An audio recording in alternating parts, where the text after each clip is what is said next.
నమస్తే, welcome to our channel. నేను రవీంద్ర బాబు. ఆంధ్రప్రదేశ్ మాజీ ముఖ్యమంత్రి వైఎస్ జగన్ రెడ్డి గారు లేదా ఆయన కుటుంబం వైఎస్ రాజశేఖర్ రెడ్డి దగ్గర నుంచి మొదలుపెట్టి తిరుమలలో శ్రీ వెంకటేశ్వర స్వామి వారికి భారీ ఎత్తున ద్రోహం, అవమానం చేస్తున్న సంఘటనలు రాజశేఖర్ రెడ్డి గారి హయాం నుంచి జరుగుతూనే ఉన్నాయి.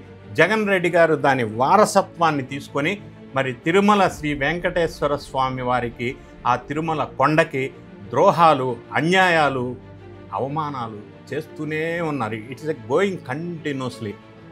ఏమిటవి? ఎగ్జాంపుల్స్ ఏంటి?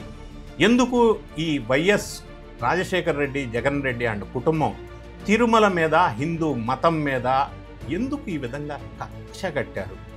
ఏం సంఘటనలు గతం నుంచి జరుగుతున్నాయి, ఇప్పుడు కూడా ఎందుకు జరుగుతున్నాయి అన్న విషయాన్ని డీటెయిల్డ్ పాయింట్ బై పాయింట్ విశ్లేషణ చేసే ప్రయత్నం చేద్దాం. వీడియో చివరి వరకు చూడండి. నచ్చితే లైక్ చేయండి, మీ ఫ్రెండ్స్ షేర్ చేయండి, మీ కామెంట్ని కామెంట్ రూపంలో తెలియజేయండి నేను ఏదన్నా మిస్ అయితే. ఇక్కడ పాయింట్ ఏంటంటే, వైఎస్ జగన్ రెడ్డి కుటుంబమే తిరుమల మీద కక్ష పట్టి ఈ విధంగా చేస్తుందా అని అంటే కాదు. రాజశేఖర్ రెడ్డి గారు వాళ్ళ తండ్రి ముఖ్యమంత్రిగా ఉన్నప్పటి నుంచి ఈ ద్వేషం, విషం చిమ్ముతూనే ఉన్నారు తిరుమల కొండ మీద. కొన్ని సంఘటనలు నేను వివరించే ప్రయత్నం చేస్తాను.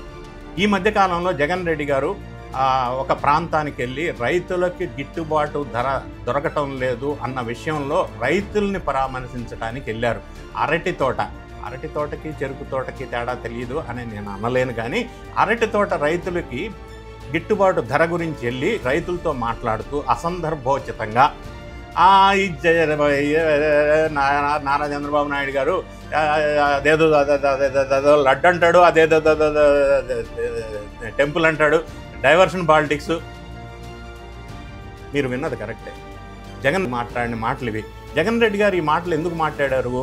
అదేదో లడ్డు, అదేదో టెంపుల్ అంటారేంటి? ఆ లడ్డు విషయం తిరుమల తిరుపతి దేవస్థానంకి పవిత్రమైన లడ్డు ప్రసాదంలో కల్తీ విషయం కదా ఆయన మాట్లాడుతుంది. అదేదో టెంపుల్ అంటాడండి. ఏడుకొండల స్వామి టెంపుల్ కదా అది. అట్లా ఉచ్చరించడానికి కూడా ఇష్టం లేదా? మరి గతంలో ముఖ్యమంత్రిగా పనిచేసిన జగన్ రెడ్డి గారు చాలా సందర్భాల్లో స్వామివారికి వస్త్రాలను సమర్పించారే. సతీ సమేతంగా సమర్పించవలసిన స్వామివారి పట్టు వస్త్రాలు ఈయన సింగిల్గానే సమర్పించారే. అయినా కూడా తిరుమల పేరు ఉచ్చరించడానికి, ఆ లడ్డు పేరు ఉచ్చరించడానికి, టెంపుల్ పేరు ఉచ్చరించడానికి ఇబ్బంది అయిందా?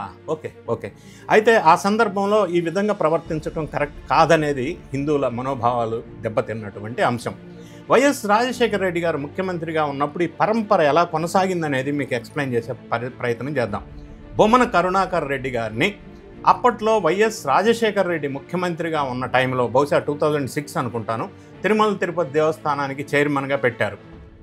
అంటే బొమ్మన కరుణాకర్ రెడ్డి బ్యాక్గ్రౌండ్ ఒకసారి మనం చూసినట్టయితే ఒక అన్య మతస్థులు, ఒక నాస్తికుడు. ఇది స్పష్టంగా ఆ ప్రాంత ప్రజలందరికీ తెలుసు. ఇది ఒకటైతే, రెండో అంశం ఏంటంటే, అన్నిటికంటే ముఖ్యంగా బొమ్మన సుబ్రహ్మణ్య రెడ్డి అంటే ఈయన బొమ్మన కరుణాకర్ రెడ్డి గారికి అన్న. ఈయనని తీసుకొచ్చి తిరుమల తిరుపతి దేవస్థానం ట్రైనింగ్ సెంటర్లో, అంటే శ్వేత అనే ఒక సంస్థ, అంటే దేవస్థానానికి సంబంధించిన ట్రైనింగ్స్ నిర్వహించే ఒక సంస్థ, దానికి డైరెక్టర్గా పెట్టారు. అంటే పెట్టడం అనేది ఎక్కడ తప్పు, ఎందుకు పెట్టకూడదనే అంశం మనం ఆలోచించినట్టయితే, ఈ బొమ్మన సుబ్రహ్మణ్య రెడ్డి ఎవరైతే ఉన్నారో, ఈ ట్రైనింగ్స్, దేవస్థానం వాళ్ళు ఇచ్చే ట్రైనింగ్స్ శ్వేత అన్న సంస్థకి డైరెక్టర్గా అపాయింట్ చేశారో, ఈయన పరమనాస్తికుడు. అన్య మతస్థుల్ని ఇటువంటి పదవుల్లో పెట్టారు అప్పట్లో. నెక్స్ట్ నా 4వ పాయింట్, ధర్మారెడ్డి అన్న ఒక అతన్ని ఎగ్జిక్యూటివ్ ఆఫీసర్గా నియమించారు రాజశేఖర్ రెడ్డి గారు ఉన్నప్పుడే. ధర్మారెడ్డి గారు ఈ రాజశేఖర్ రెడ్డి గారి కుటుంబానికి రిలేషన్ ఉండి ఉండొచ్చు, మనకి తెలియదు. ఇక్కడ విషయం ఏంటంటే, ఈయన ఐఏఎస్ ఆఫీసర్ కాదు.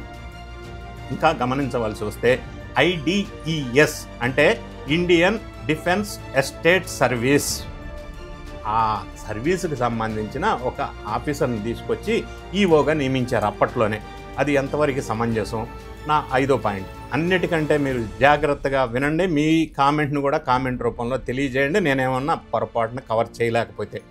ప్రొఫెసర్ వీణా నోబుల్ దాస్ ఈ పేరు వింటే హిందూ పేరులాగా మీకు అనిపిస్తుందా? ప్రొఫెసర్ వీణా నోబెల్ దాస్ అనే మహిళని పద్మావతి మహిళా యూనివర్సిటీ వైస్ ఛాన్సలర్గా వైఎస్ రాజశేఖర రెడ్డి గారు అప్పట్లో నియమించారు. అంటే ఒక అన్య మతస్థుల్ని, మరీ ముఖ్యంగా క్రిస్టియన్ మతాన్ని నమ్ముకున్నటువంటి ఒక మహిళల్ని తిరుమల తిరుపతి దేవస్థానం ఆధ్వర్యంలో నడిచే పద్మావతి మహిళా యూనివర్సిటీకి వైస్ ఛాన్సలర్గా నియమించారు. అంతటితో ఆగారా? వైస్ ఛాన్సలర్గా అయిన తర్వాత సదరు వీణా నోబెల్ దాస్ అనే మహిళ ఆ పద్మావతి యూనివర్సిటీలో ప్రతి దగ్గర వెంకటేశ్వర స్వామి ఫోటోలు ఉండేవి. తిరుమలలో అదొక సాంప్రదాయం. ఆ ఫోటోలు మొత్తం తీసేశారు. నంబర్ 1. నంబర్ 2, మత మార్పిడుల్ని ఆ సందర్భంలో వారు బాగా ప్రోత్సహించారు. నంబర్ 3, ఇంటర్నల్ మార్క్స్ వేసే విషయంలో కూడా మత మార్పిడి చేసుకుంటేనే ఇంటర్నల్ మార్క్స్ ఇస్తామని కూడా సతాయింపులు చేసిన సందర్భం. దీనికి ఎగ్జాంపుల్గానే అప్పట్లో ఈ విషయం మీద ఒక విద్యార్థిని ఆత్మహత్య చేసుకున్న సంఘటన కూడా వెలుగులోకి వచ్చింది. ఈ విధంగా తిరుమలని అన్య మతస్థుల చేతుల్లో పెడితే అది ఏ విధంగా కరెక్ట్? మీరేమనుకుంటున్నారో చెప్పండి. ఇదే విధంగా అప్పట్లో రాజశేఖర రెడ్డి గారు మీకు గుర్తుండే ఉంటుంది, 7 కొండలు లేవు అక్కడ, 7 కొండలు అవసరమే లేదు తిరుమలలో, 2 కొండలు చాలు, మిగతా కొండలు మొత్తం హోటల్స్కి ఇచ్చేద్దాం, భారీ ఎత్తున కమర్షియల్ కాంప్లెక్సెస్ కడదాం, చర్చెస్ కడదాం, మసీదులు కడదాం అని అప్పట్లో పెద్ద ఎత్తున మాట్లాడిన సందర్భం ఒకసారి మీరు గుర్తు తెచ్చుకోండి. 7 కొండలు కావంట, అవి 2 కొండలేనంట. తర్వాత వచ్చిన అంటే పబ్లిక్లో నుంచి వచ్చిన వ్యతిరేకత దృష్ట్యా ఆ ప్రతిపాదనని తర్వాత మాట్లాడలేదు, మానేశారు. ఇది రాజశేఖర రెడ్డి గారి జమానాలో తిరుమల మీద జరిగినటువంటి విషం చిమ్మే కార్యక్రమం. మరి జగన్ రెడ్డి గారు హయాంలో జరిగినటువంటి ఈ ద్రోహం మనం ఒకసారి పరిశీలించినట్టయితే సేమ్ భూమన కరుణాకర్ రెడ్డిని తిరుమల తిరుపతి దేవస్థానం చైర్మన్గా మళ్ళీ నియమించారు. మరి అదే అన్యమతస్థుల్ని. ఇక నా 8వ point, Dharma Reddy first non IAS executive ఆఫీసర్గా మళ్ళీ నియమించారు జగన్ రెడ్డి గారు. అంతేకాకుండా నేను తిరుమల వెళ్ళటం ఏంటి అని అహంకారంతో, ఏమో తెలియదు కానీ తిరుమల తిరుపతి పోలిన దేవస్థానం సెట్ని వాళ్ళ ఇంటిలోనే ఏపించేసుకున్నాడు చెవిరెడ్డి భాస్కర్ రెడ్డి ద్వారా. అంటే దేవుణ్ణే ఇంటికి పిలిపించి ఇంటి దగ్గర సెట్ వేయించుకున్నారు. అది గొప్పతనమా కాదా? అది అహంకారమా? మనం ఒకసారి ఆలోచించాలా. మరి నా 9వ పాయింట్, కల్తీ లడ్డు వ్యవహారం భారతదేశం మొత్తం కుదిపేసిన విషయం మనం చూసాం. అది జగన్ రెడ్డి గారి హయాంలో జరిగినటువంటిది. పరకామణిలో అతి పవిత్రంగా భక్తులు భావించి అతి పవిత్రంగా సమర్పించేటువంటి కానుకలు, ఆభరణాలు లెక్కించే పరకామణిలో వాటిని ఒక మనిషి ద్వారా, రవికుమార్ అనే వ్యక్తి ద్వారా పైసలు దొబ్బేసి అందులో వీళ్ళు కొంత పంచుకొని కొంత దేవాలయానికి రాపించినట్టు డ్రామా చేసి లోక్ అదాలత్లో సెటిల్మెంట్ చేసి, అంటే ఒక నిందితుడిని రక్షించే ప్రయత్నం చేశారు. థెఫ్ట్ని గిఫ్ట్గా మార్చారు. ఇది ఎంతవరకు కరెక్టు? దోషిని దాతగా మార్చారు. ఈ విధంగా అతన్ని ప్రొటెక్ట్ చేసి పరకామణి విషయంలో భారీ ఎత్తున లూటీ జరిగిందనేది ఇప్పుడు మనం డైలీ వింటున్న విషయమే. ఇంకొక విషయం మనం పరిశీలించినట్టయితే తిరుమల తిరుపతి దేవస్థానం బోర్డులో 5 వైఎస్ కుటుంబ సభ్యులు మరి క్రిమినల్స్, లిక్కర్ స్కామ్లో ఆరోపితులుగా ఉన్నటువంటి వాళ్ళను కూడా అప్పట్లో పెద్ద జంబో అది ఏర్పాటు చేసి దేవస్థానం బోర్డు మెంబర్స్ని భారీ ఎత్తున 85 మందిని అందులో పెట్టి ఈ లిక్కర్ స్కామ్లో ఆరోపణలు ఎదుర్కొంటున్నటువంటి శరత్ చంద్రారెడ్డిని కూడా అందులో దేవస్థానం వారి బోర్డులో పెట్టేశారు. మరి అంతేకాకుండా ఇంకొక అంశం మనం చూసినట్టయితే వైఎస్ఆర్సిపి లీడర్, ఒక ఎమ్మెల్సీగా ఉన్నటువంటి మయానా జకియా ఖానం అన్న ఆమె భక్తుల్ని మోసం చేసి 65,000 దోపిడీ విఐపి దర్శనం పేరుతో 2024 ఆ జగన్ రెడ్డి గారు ముఖ్యమంత్రిగా ఉన్నప్పుడు ఆమె చేసింది అన్న విషయం కూడా అప్పట్లో వెలుగులోకి వచ్చింది.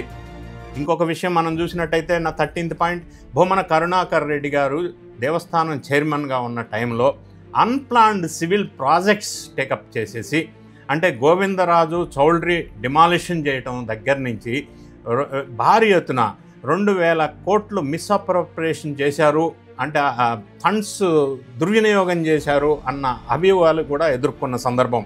మరీ ముఖ్యంగా 2023-2024లో ఇంజనీరింగ్ బడ్జెట్ అప్పట్లో భూమన కరుణాకర్ రెడ్డి చైర్మన్గా ఉన్నప్పుడు 300 కోట్లు ఉండే.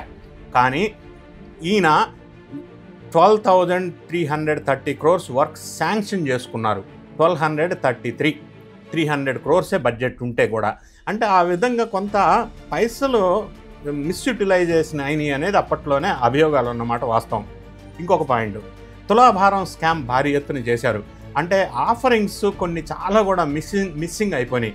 అంటే చాలామంది భక్తుల దగ్గర కొంతమంది దొంగతనం చేసి తీసుకెళ్లిన సొమ్మును కానీ ఆభరణాలను కానీ రికవరీ చేసి మళ్ళీ వెంటనే హుండీలో వేయాలి 90 రోజుల్లో.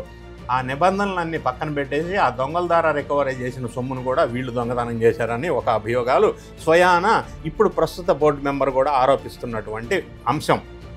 ఇంకొక అంశం మనం చూసినట్టయితే ఫండ్స్ మిస్అప్రాప్రియేషన్ విషయంలో ధర్మారెడ్డి ఎగ్జిక్యూటివ్ ఆఫీసర్గా ఉన్న సందర్భంలో ఈవోగా 2023లోనే 2 కోట్ల విలువ చేసే క్వాడ్జీ వాచ్ కలెక్ట్ చేసి డోనార్స్ దగ్గర నుంచి అది స్వయాన బిగ్ బాస్కి ఇచ్చినట్టు కూడా గతంలో మనకి వెలుగులోకి వచ్చింది. సో ఈ విధంగా అన్ని అంశాలను మనం పరిశీలించినట్టయితే జగన్ రెడ్డి గారి కుటుంబం తిరుమల మీద, హిందువుల మీద విషం చిమ్ముతున్న విషయం, తిరుమల కొండ మీద ద్రోహం చేసిన విషయం వైఎస్ రాజశేఖర రెడ్డి గారి దగ్గర నుంచి ఇప్పుడు జగన్ రెడ్డి గారి వరకు కంటిన్యూ సాగుతూనే ఉంది. వాళ్ళు వేరే మతానికి సంబంధించిన వ్యక్తులు అయితే అయ్యుండవచ్చు, దాన్ని కూడా మనం గౌరవిద్దాం. కానీ ఇంకొక మతం మీద, హిందూ మతం మీద, మరీ ముఖ్యంగా ప్రపంచ ఖ్యాతి చెందినటువంటి తిరుమల తిరుపతి వెంకటేశ్వర స్వామి దేవస్థానం మీద వీళ్ళు విషం చిమ్ముతూ కంటిన్యూ చేయటం అనేది మంచి విషయం కాదు. హిందువులే కాదు, ఏ మతానికి సంబంధించిన వాళ్ళు కూడా దీన్ని హర్షించరు. తిరుమల మీద రాజకీయం చేయొద్దు, విషం చిమ్మొద్దు, ద్రోహం చేయొద్దు, అన్ని మతాలని గౌరవిద్దాం అన్న ఉద్దేశంతో ముందుకెళ్లాల్సిన అవసరం ఉంది. ఈ వీడియో నచ్చినట్టయితే లైక్ చేయండి, మీ ఫ్రెండ్స్కి షేర్ చేయండి. Thank you so much for watching.